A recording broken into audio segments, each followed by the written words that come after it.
தந்தை மகன் தூய ஆவியாரின் பெயராலே ஆமேன். இயேசு கிறிஸ்துவின் அன்புமிக்க சகோதர சகோதரிகளை உங்கள் அனைவருக்கும் கிறிஸ்து இயேசுவின் அன்பு கலந்த வணக்கத்தை தெரிவித்துக் கொள்கின்றேன். இன்று நற்செய்தி பாகமானது லூக்கா நற்செய்தி 12ஆம் அதிகாரம் 8 முதல் 12 வரையில திருவாக்கியங்கள். குறிப்பாக 8வது வாக்கியம், நான் உங்களுக்கு சொல்கிறேன், மக்கள் முன்னிலையில் என்னை ஏற்றுக்கொள்பவரை மானிட மகனும் கடவுளின் தூதர் முன்னிலையில் ஏற்றுக்கொள்வார். நம்மாகிடம் மக்கள் முன்னிலையில் எவ்வாறு நாம் தெய்வத்தை ஏற்றுக்கொள்கின்றோம்? நாம் செய்கின்ற நல்ல ஒரு பணிதான் ஆலயத்துக்கு போவது. அப்போ ஆலயத்துக்கு போவது, அந்த திருப்பலியில் பங்கெடுப்பது, வழிபாடில் பங்கெடுப்பது என்பது இதோ மற்றவருடைய விசுவாசத்தில் நானும் பங்கு எடுக்கின்றேன், என்னுடைய விசுவாசத்தை நான் அங்கு அறிக்கை எடுக்கின்றேன். அப்படி என்றால் மற்றவருடைய விசுவாசத்திலும் திருச்சபையோடு இணைந்து கொண்டு என் விசுவாசத்தை அறிக்கை எடுக்கிற சமயத்தில் இதை நான் தெய்வத்தை ஏற்றுக்கொள்கிறேன்.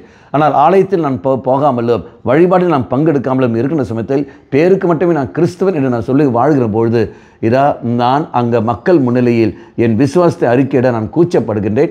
மக்கள் முன்னிலையில் விசுவாசத்தை அறிக்கையிட நான் அங்கு தயாராக இல்லாமல் நான் இருக்கின்றேன். வேண்டாத நிலையாக நான் போய்விடுகின்றேன். மக்கள் அப்போதையும் சொல்ல வார்த்தை, இதோ நானும் உன்னை ஒதுக்கி விடுகின்றேன்.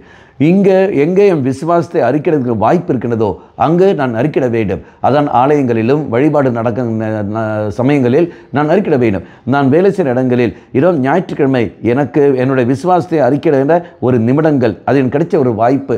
அப்போது நான் மற்றவருடன் இணைந்து கொண்டு என் விசுவாசத்தை அறிக்கையிடுகின்றேன். அப்போ நான் ஞாயிற்றுக்கிழமை நான் போயே தீர்வேன். என் பங்குகளில் வழிபாடுகள் நடந்து கொண்டிருக்கின்றன. ஆகவே அந்த வழிபாட்டில் நான் பங்கெடுத்தே தீர்வேன். இந்த ஒரு உணர்வு எனக்கு அங்கு வர வேண்டும். அந்த உணர்வு வராமல் அங்கு திருப்பலி நடக்கிறது, அங்கு வழிபாடு நடக்கிறது, நான் பாட்டு என் வேலைக்கு போய்விடுகின்றேன் என்று சொல்கிற சமயத்தில் அது ஒரு நாளும் அது கிறிஸ்தவத்துக்கு அது அழகல்ல. அப்போ நாம் புரிந்து கொண்டு நாம் செயல்பட்டே தீர வேண்டும். அதனால் தான் வார்த்தை கூறுகிறது, என் மக்கள் முன்னிலையில் என்னை ஏற்றுக்கொள்பவரை நானும் ஏற்றுக்கொள்வேன். கண்களை மூடிக்கொள்வோம். ஆண்டவரே, விசுவாசத்தை அறிக்கையிடுவதற்கு வாய்ப்பை உருவாக்கி தருகின்றேன். அந்த வாய்ப்புகளை நான் தக்க வைத்துக்கொண்டு அதுக்கேற்ற ஒரு வாழ்க்கை வாழ கிருபையை தந்துள்ளோம்.